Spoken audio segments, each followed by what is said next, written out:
నిన్న మేము డీమార్ట్లో ఏదైతే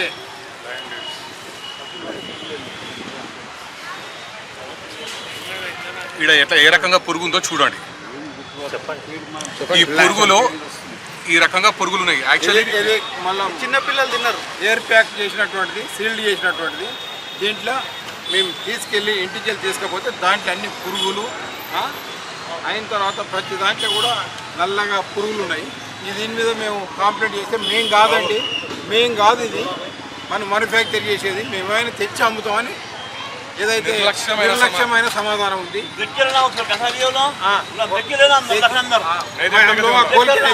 नहीं खोलते ना बोले तो ये कंपनी घर को गया बात खोलते ना सील पैक है ना कैसा है मालूम బ్రాండ్ అని చెప్పి ఒక నమ్మకం తోటి దీన్ని పల్సర్ చేయడం జరిగింది.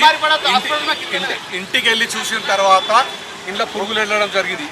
ఇప్పుడే మనం రాష్ట్రీయ వానర సేన ఆధ్వర్యంలో ఇక్కడ మనం అందరం వచ్చి యజమాని కంప్లైంట్ కూడా ఇవ్వడం జరిగింది.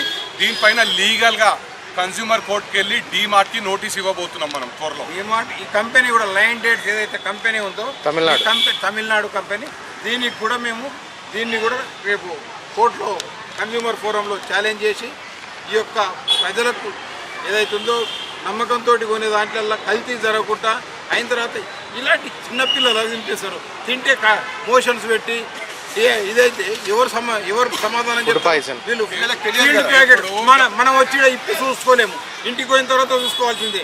ఎందుకంటే ఇక్కడ ఉన్నది వెంటనే అన్ని ప్రతిదీ ఓపెన్ చేయలేము. ఇది జరిగింది చంపాపేట డీమార్ట్లో.